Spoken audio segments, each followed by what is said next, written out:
Gerund আর present participle দুইটাই কিন্তু verb plus ING. তাহলে আমরা কখন জেরান্ড ব্যবহার করে থাকি আর কখন প্রেজেন্ট পার্টিসিপল ব্যবহার করে থাকি, চলো সেটা আমরা দেখে নিই। আসলে জেরান্ড হচ্ছে আমরা নাউন হিসেবে ব্যবহার করে থাকি আর প্রেজেন্ট পার্টিসিপল হচ্ছে আমরা অ্যাডজেক্টিভ হিসেবে ব্যবহার করে থাকি। চলো দুটি উদাহরণের মাধ্যমে আমরা কনসেপ্টটি আরো ক্লিয়ার হয়ে যায়।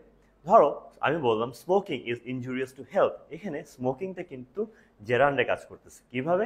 যেমন আমরা সবাই জানি ইজটা কিন্তু হচ্ছে একটা ভার্ব, আর ভার্বের আগে সাধারণত আমাদের কি থাকে? সাবজেক্ট। আর সাবজেক্ট সাধারণত আমাদের নাউন বা প্রোনাউন হয়ে থাকে। তো আমরা সবাই বুঝতেছি যে স্মোকিং অবশ্যই কোনো প্রোনাউন না। সো স্মোকিং যেহেতু প্রোনাউন না, সেই ক্ষেত্রে অবশ্যই এটা একটি নাউনের কাজ করছে।